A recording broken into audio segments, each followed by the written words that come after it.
Welcome in, everybody, to another episode of the Most Accurate Podcast. I am your host, Addison Hayes, joined as always by one of the most accurate rankers in the entire fantasy industry, John Paulson. John, how are we doing on this fine Christmas Eve morning? I'm doing pretty well. Looking forward to the holiday tomorrow and some football, some basketball. NBA's on Christmas as well. Just want to wish everybody who watches a happy holidays and a Merry Christmas because I don't want to trigger the war on Christmas. I want everybody to be happy. So happy holidays, Merry Christmas, whatever you celebrate. Hope you have a good time spending it with your family. I think one of the ways that other people could have a really good time this weekend is for any of you out there in a fantasy championship is if you were able to come away with that championship. So that's what we're here to try to help you with today. Is we got week 17 sneaky starts, 2 players at all 4 positions for a total of 8 players that we believe are in for pretty good weeks this week that can outperform their expectations, their projections, that you can throw them into your lineup with confidence and expect a pretty good output from them. And I think we didn't actually discuss doing this, but what I liked about what we did this week is that for the most part, I think all 8 of these players are pretty available on waiver wires as well. To where, if you made the championship, your team is pretty good. So we can't tell you to just start this wide receiver 3 guy who could be better than that. But to find actual players that you can find off the waiver wire if you needed that additional help through injuries or, just bad runs of things right now, you can try to find these guys that we have that we're going to discuss and throw them into your starting lineup. So, John, why don't you start us off here with your Week 17 championship quarterback sneaky start? Yeah, a player who is ranked higher than maybe I've ranked him all year. And I think we've talked about him. I remember talking about him either before the season or right at the start of the season. I think it was with you. We just weren't sure what Tyler Shough was going to do for the Saints and how good he would be or if we'd be good at all. And he has played pretty well. And I think that the Saints themselves are pretty excited about the fact that they might have found their franchise quarterback. And he, in the last 4 games, has scored at least 17.1 fantasy points in that span. Tennessee is 30th in adjusted fantasy points allowed to the quarterback position.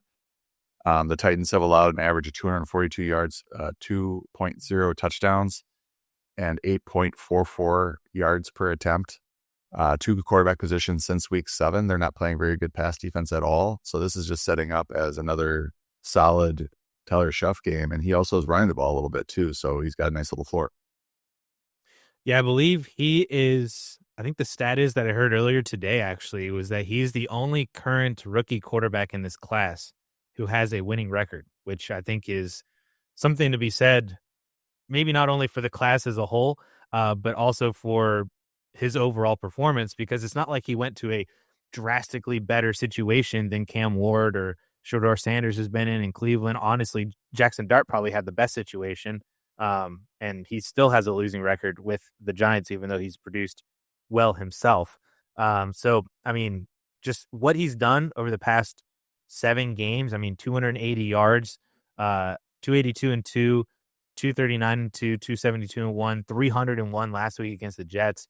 And that's not even including, the other game where he only had 144 passing yards, but rushed for 55 yards and 2 touchdowns. So he has kind of everything going on. And I think he's playing himself well into the 2026 Saints QB1 role, that they can look elsewhere, maybe try to build around him, get in some more weapons. It's a very interesting play from a dynasty perspective, but also will be an interesting discussion as we head into 2026 fantasy as well. And I think is a really good start this week in week 17 for your championship matchup. So I like it a lot.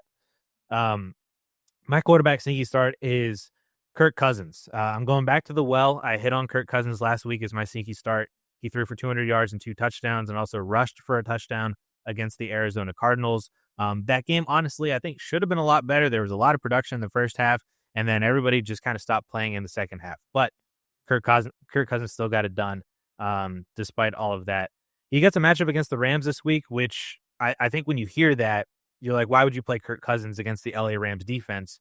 And it doesn't sound like a great matchup, but they've been giving up a lot of production to opposing quarterbacks over the last 2 months. Since week 7, they've allowed 6 out of 9 quarterbacks to eclipse 270 yards, and 9 quarterbacks to throw for 3 touchdowns. And then if you remove that Buccaneers game where Baker Mayfield got hurt early, Bridgewater came in. They're averaging 270 yards per game and 2 touchdowns per game over that stretch. I also like, just as an extra nod to Kirk Cousins, this game is in Atlanta. So there's not going to be any weather issues. It's late December. Some of these games can get really weird with weather and snow and stuff. So we don't got to worry about that for Kirk Cousins in this game. And then the Rams are kind of weird on the road whenever they travel fully to the East Coast, which makes sense. They're traveling 3,000 miles across 3 time zones, waking up earlier for that game.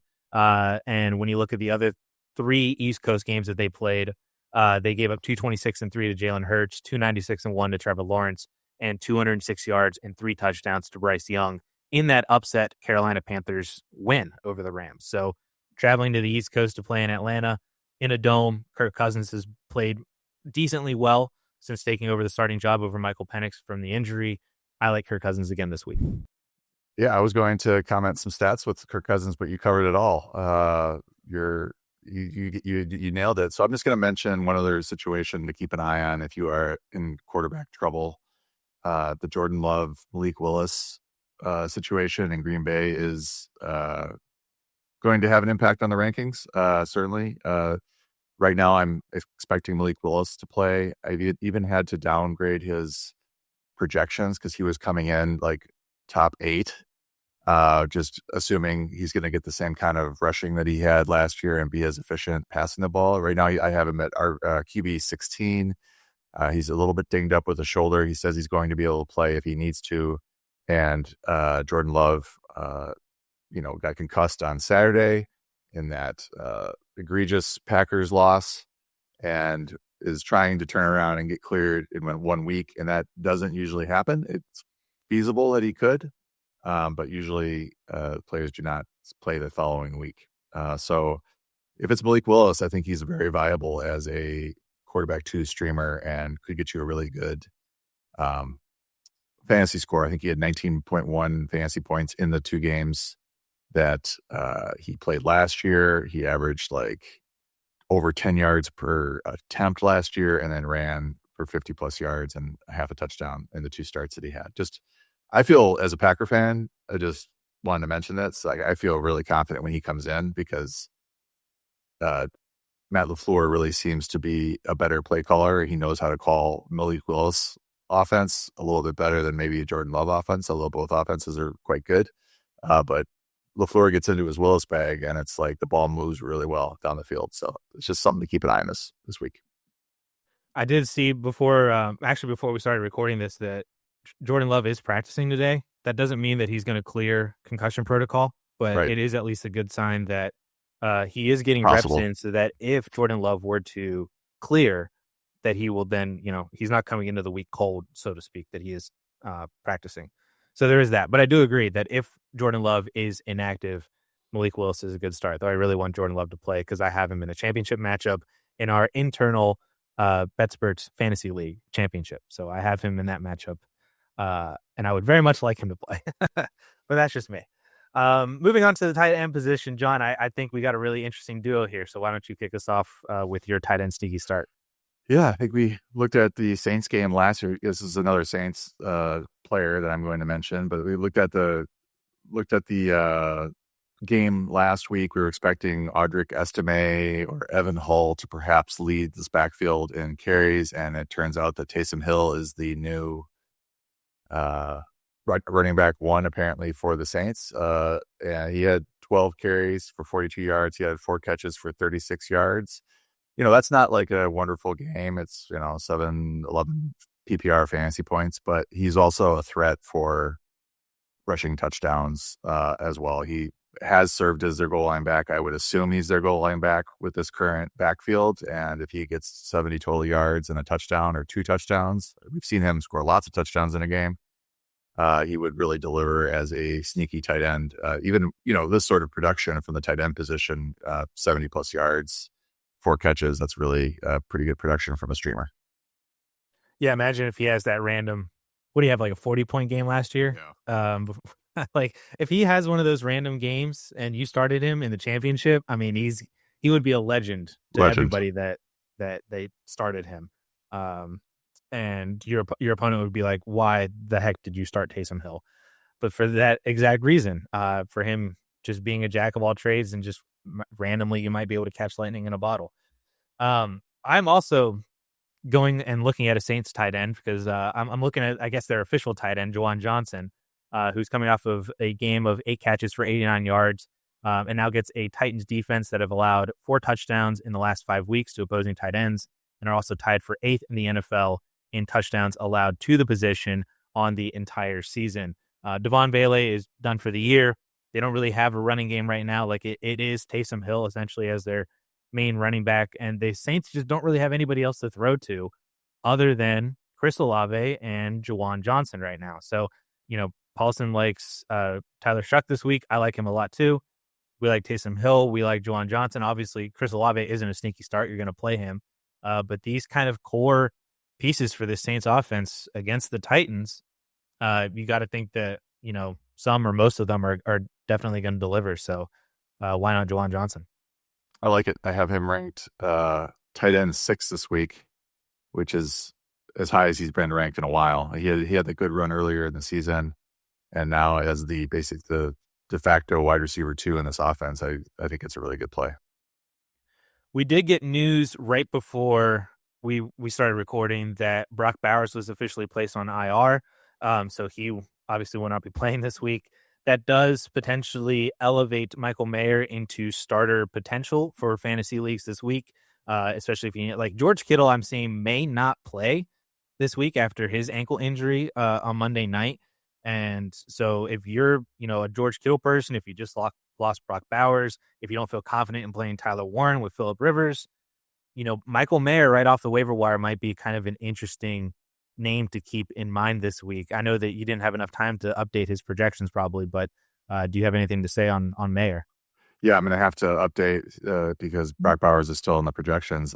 But Mayer, in that stretch that Bowers missed, he was a very productive streamer. So he will be, I would assume, ranked in the top 15, just based on how Vegas uses its tight ends and his historical production. So I think that's a really good call. Let's get on to the running back position. John, I saw you running back on the sheet last week, and then you got me back this week. So why don't you hit us with, I'll say collectively, our running back sneaky start for week 17. Yeah, I went through and did this last night so that I could get my guy Rhamondre Stevenson in a juicy matchup against the Jets. They're 32nd on adjusted fantasy points allowed to the position. Travion Henderson's in the concussion protocol, unlikely to play if he sits. This is just a great matchup for Rhamondre, and I would assume he would see the lion's share of the touches in this one. The Jets have allowed an average of 133 total yards, 1.53 touchdowns to the position this season. They're particularly bad in the last 10 weeks with this rolling AFPA window that we use, that they're absolutely last in the league. The matchup doesn't get any better here for Rhamondre Stevenson. I love it a lot and I think I love it even more because I had an empty roster spot last week because I was able to throw I was able to throw Woody Marks into my IR. So I had an empty roster spot in a semifinals matchup last week. I was scouring the waiver wire. I said, who might give me some upside in case an injury were to happen? And lo and behold, I actually picked up Rhamondre Stevenson.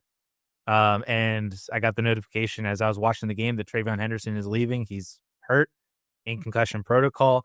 I might get a Rhamondre Stevenson start this week, and I like it a lot because it's just the matchup against the New York Jets is phenomenal. I mean, you look at Rhamondre's history against the Jets as well. I mean, he had 20 for 48 and 2 and 3 catches for 17 yards. That was in October, week 18 last season. Also has a game of 19 for 59 and then 15 for 26, but then also 6 for 56 against the Jets. That was in 2022. 16 for 71 on the ground, 7 for 72 receiving. That was also in 2022. So he has had pretty good games against the New York Jets. And if he's alone in this backfield this week, I mean, it could really be a really strong week for Rhamondre right off the waiver wires in a lot of your leagues. Yeah, I'm Um, looking. I'm waiting for the pick'ems to come out and his lines. I had some of them don't have lines yet, and like you just look at these is like my favorite type of sneaky start because this is a proven guy that you there you can go. now plug and play. And you just all you have to do is hope that he gets the touch floor that you are expecting as the lead back. But the last 3 games, even with Travion Henderson available for portions or all those games, he had 78 yards total yards last week. He had 77 total yards a week before against Buffalo, and then he had 80 total yards against the Giants in week 13. A lot of these are, really good matchups, but this certainly qualifies as a great matchup as well. My running back sneaky start then, another guy that you can get right off the waiver wire is Chris Rodriguez. Since week 9, which seems to be the turning point to where Washington kind of realized that Ja'Cory Krosky-Merritt wasn't who they thought he was. Whenever they traded Brian Robinson away, they started giving Chris Rodriguez more work starting in that week 9. And he's averaged 11 and a half carries, 53 rushing yards, and 0.7 rushing touchdowns per game. That includes game logs of 60 rushing yards and a touchdown against Philadelphia and Seattle, which are 2 very tough run defenses, and then 40 yards and a touchdown against the Denver Broncos. Dallas's run defense, they have been better since they traded for Quinn Williams about a month ago or so. But we'll see if he ends up actually playing. He missed last week, which I think was a, a good reason as to why Marion Hampton had 16 for 85 and 1 against the Cowboys last week. But they also gave up 4 rushing touchdowns to the Detroit Lions, one of which was a 35-ish yarder to David Montgomery, 14 for 79 to Amari DiMercado as the lead back for the Cardinals that week, 15 for 111 to J.K. Dobbins in the same game that R.J. Harvey also scored twice. So Chris Rodriguez seems like he's the main bell cow for the Commanders right now. My only real fear is that Dallas gets up quick and then Washington abandons the run, and Chris Rodriguez has like no receiving output whatsoever. He's just not a pass catcher. They turn to JCM or Jeremy McNichols. But I think as long as the game is within reach, kind of like how it was for the majority of the Eagles game, Rodriguez, I think, should see 12 plus touches. And if he finds the end zone, should deliver you a good game. I did write him up. I have the same fear that you have about the game script in this one, especially with Josh Johnson at quarterback for the Commanders. Yes. His career numbers are not pretty. 6.4 yards per attempt, 58% completion, 13 touchdowns, 17 interceptions. So that's the thing, an interception here, and then all of a sudden the here or there, and all of a sudden the Cowboys are up, 21-0, and Rodriguez is going to have a very low floor. But if they can keep it close, I think you're right. I think he's going to see 12, 15 carries and could be productive against Dallas. Moving on to the final position, then the wide receiver position. John, why don't you lead us off here with your Week 17 wide receiver sneaky start? Yeah, I'm also glad you picked who you picked because I was debating between the two as my favorite sneaky start at the receiver position this week. But I went with Troy Franklin. Pat Bryant is in concussion protocol, and basically what we saw in the last few weeks was that Pat Bryant had pulled ahead of Troy Franklin in terms of routes run and snaps, and Franklin's production was really kind of drying up. But with Bryant in concussion protocol, we're going to see Franklin in a traditional wide receiver 2 role opposite of Cortland Sutton. And if you remember, there was a period of time where it was, I believe I ranked Franklin ahead of Sutton in a couple of weeks, or at least 1 week. I remember doing it. And there was a situation where it looked like Franklin was turning into the wide receiver 1. Obviously, Sean Payton didn't agree fully for the whole season on that front and ended up making him the wide receiver 3 behind Pat Bryant. But Franklin is back in that role now, it would appear, for this week especially. Franklin has posted 6 for 85 and a touchdown, and then 4 for 66 on 11 total targets in the last 2 weeks. Prior to the bye, he was the fantasy wide receiver 23 from week 1 to week 11. So you can probably in many leagues be able to pick up what could be a low-end wide receiver 2 over a span of 11 weeks. Be able to plug him into your lineup this week and get some good production out of him. It's not a great matchup against Kansas City, and this is not going to be like a high-scoring game, I don't think. But Franklin, when he gets his snaps, he's produced, and I think this is one of those games where he'll get his snaps. Yeah, I'm glad you mentioned that it's not a phenomenal matchup against the Chiefs, and it's also not like we're expecting, because I don't even know who the third string quarterback was for the Chiefs that came in. I literally had no idea who the dude was. And I'm expecting him. Is he probably the starter again this week with Minshew out? I would assume it's Chris Oladokun. I literally have no idea who that dude is. So I would not expect this to be a real back and forth game to where the Broncos are going to have to throw a lot. But I mean, they lost 29-6 last week against the Titans, and Chimere DK had 3 for 40 and a touchdown. So, that's kind of where I think you're looking at with Troy Franklin, is that he's part of the reason as to why they get up big quickly, and especially if the Chiefs kind of lock down the rushing game a little bit. With RJ Harvey, you could see the Broncos kind of turn more towards the passing game at the in more neutral game scripts. Yeah, Chris Oladokun played his final season at South Dakota State University. He threw for 3,100 yards, 25 touchdowns, 7 interceptions.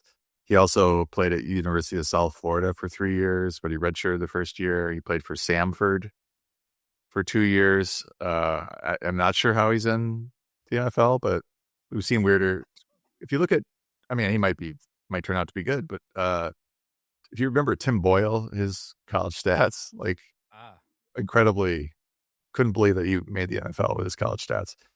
I would say that, this Oladokun is not in that sort of same realm, but, I'm not expecting a lot out of the Chiefs passing game, I guess is what I'm trying to say. Well, hey, congratulations to Chris Oladokun for making the NFL. And is a top tier athlete at the most valuable position in football, and we can only dream of being the type of player that he actually. That's true. Yes, currently is. So don't take that away from him. But my wide receiver sneaky start for Week 17 is Mack Hollins. He is coming off a game of 7 catches for 69 yards on 9 targets against the Baltimore Ravens. It also seems like Kayshon Boutte is probably not going to play either. He also left early with a head injury and is in concussion protocol. So in 2 games this year without Kayshon Boutte, Hollins has produced 4 for 64 and 6 for 106 for an average of 13.5 PPR fantasy points per game. And that 4 for 64 game was also against the New York Jets in their first matchup this year. And, the Jets, they just gave up 10 for 148 and 2 to Chris Olave, 4 for 66 and 1 to BTJ, 5 for 50 and 1 to Jalen Waddle, 6 for 78 and 1 to Jerry Jeudy. Like this is a Jets defense that you can absolutely take advantage of. My only fear here is the opposite of Chris Rodriguez, to where Rhamondre takes over the game and they don't really have to throw all that much and they kind of win easily. And then Mack Hollins doesn't have like a huge boom game, but I think he's good for a pretty decent floor for most of the game, at least as it starts out, to where they're still, competing to score. Yeah, and he was my other pick here in the 6 games where he's seen at least 70% of the snaps, which we would assume with Boutte out that he would see that much run. In the 6 games where he's seen 70% or more of the snaps, he's averaged 4.3 receptions for 59 yards. Curiously, he has not caught a touchdown in those 6 games, but he has caught some touchdowns this year. It probably is due for a touchdown with Boutte out in a game where he plays this many snaps. I just learned on Oladokun's Wikipedia page that he was drafted in the 7th round by the Pittsburgh Steelers, who I am a fan of. So apparently I should have known who this dude was. 7th round pick. Congratulations. All right, so that is going to do it for the sneaky starts for Week 17. That's Tyler Shough, Kirk Cousins, Taysom Hill, Juwan Johnson. We also shouted out Michael Mayer, and we also shouted out Malik Willis for the quarterback position. Rhamondre Stevenson, Chris Rodriguez, Troy Franklin, and Mack Hollins. We're going to move in then to the Bleacher Nation Fantasy card. Bleacher Nation Fantasy app, if you're not aware, has a pick'em style game, very similar to Prize Picks or Underdog, where you scroll through the entire slate of players, find a stat that you like, hit more or less, bid out your card, get a payout multiplier based on how many legs you have in your card. They are currently running a 50% deposit match up to $250 with code SWISH. And then they are running a promo leg for this Sunday of Josh Allen more than half a passing yard. And that is for new users only. So if you're a new user, have yet to sign up, you can take advantage of the deposit match with code SWISH and the promo leg of Josh Allen more than half a passing yard this Sunday. John, why don't you hit us with your card for Bleacher Nation this week? Yeah, I'm going with Troy Franklin, my sneaky wide receiver start this week, but with more than 35.5 receiving yards. And this is slightly dicey because he does in some of these games get a touchdown or two, and that's how he's getting there fantasy wise. But in the 11 games where he's seen at least 5 targets, and I would assume that he would see 5 targets or more in this one with Pat Bryant out. He has cleared this number in 8 of 11, and I think if I remember correctly, it might be 9 of 11 if you just want to make the number 35, even though that number doesn't actually get him there.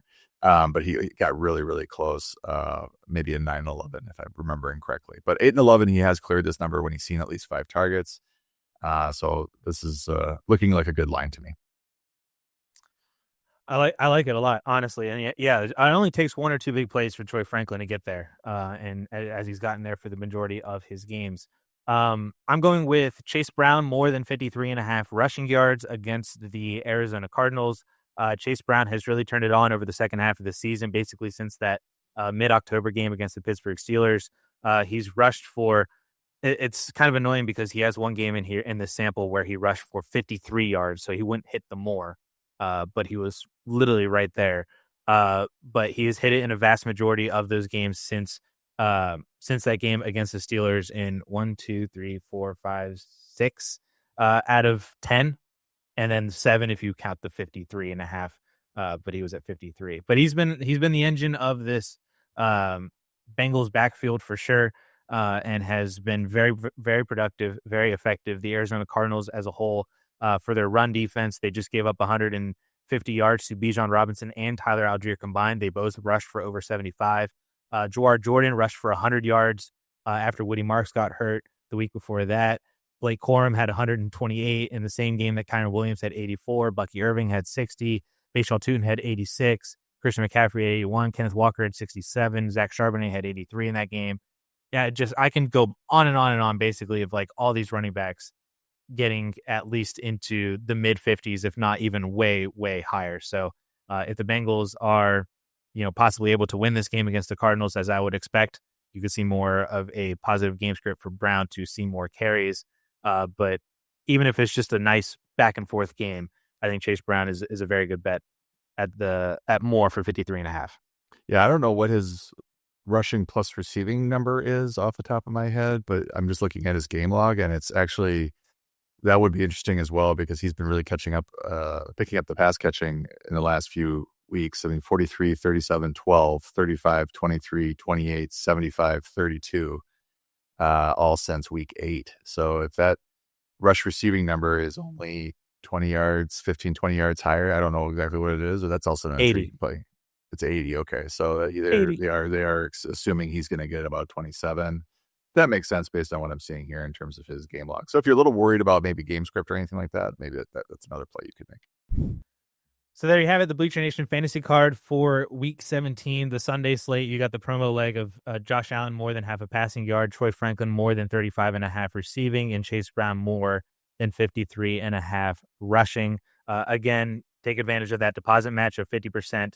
Up to $250 with code SWISH.